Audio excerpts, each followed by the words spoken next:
Хәзер гадәттәге республика матбугатына күзәтү ясап алырбыз. Сүзне журналист Назим Сәфәров бирәм. Хайырлы көн, мөхтәрәм телевизор караучылар. Татар матбугаты нәрсәләр турында яза? Әйдәгез бергәләп шул сорауга җавап эзләп карыйк.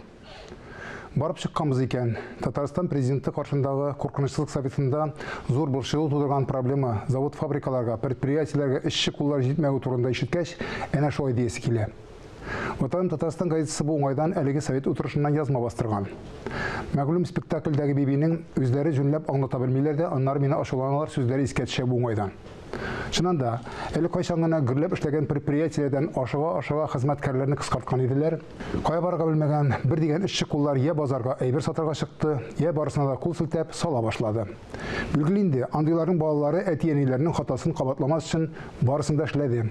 Хәзер әнә шул предприятиеләргә эшче куллар җәлеп итү өчен фатирлар бирергә, ресурс үзәкләрен тәртипкә китерергә һәм күрше төбәкләрдән, башка илләрдән гастробайтерларны, эшче кулларны дигән сүз активрак җәлеп итәргә кирәк дигән тәкъдимнәр яңгыраган. Каладагы предприятиеләрдә генә түгел, авыл җирендәге мәдәният өлкәсендә эшләүчеләр дә картайышып бетеп бара икән. Монысы турында Татарстан Дәүләт Советының мәдәният, фән һәм милли мәсьәләләр комитетында бик җитди итеп сөйләшкәннәр.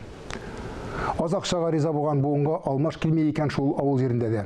Шул ватан Татарстан газетасы бу уңайдан авыллар да, завклублар да картая дигән язма бастырган. Киләсе ел нинди булыр? Адәм баласы һәр вакыт алдан ниләр көткән беләсе килеп яши.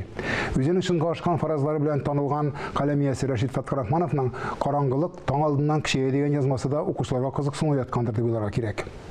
Ахыры хәерле булсын. Үзенең туры сүзе, төпле фикерләре белән игътибарны җәлеп итүче Татарстан язучылар берлеге рәисе һәм депутат Ркаил Зәйдулла белән үткәрелгән әңгәмәне дә бер тында укып чыгасың. Һәм бу юлда дөрес сүзгә җавап юк дип җөплисең. Шәһри Казан газетасы исә төрмәдә утырып чыгу кара тамга түгел дип раслый. Баксаң, язмыш ирке белән тимер рәшеткә артында булып чыкканнар өчен ярдәм кулы сузучы махсус оешмалар да бар икән бездә. Андый хәлгә калырга язмасын дисәк тә, белеп торуның зыяны юктыр. Газетада басылган тагын бер гыйбрәтле язма бер ишек ябылып, икенчесе ачылды дип атала. Укучылар күңеленә ялгыз киме, зәңгәр кыңгыраулар, түз йөрәк, зандашлар, күңелнең дә була үлчәме дигән китаплары аша үтеп кергән язучы Гүзәл Галләва белән әңгәмә ул. Әдәбият сөючеләр өчен генә түгел, һәр кайсыбызга да гыйбрәтләр алырлык, сокланырлык язмыш турында әлеге язма. Кыска гына гомеребезнең һәр көненә сөенеп, шөкер итеп яшәргә язсайды дигән теләктә бүгенгә сезнең белән саубуллашам. Исәнлектә күрешик.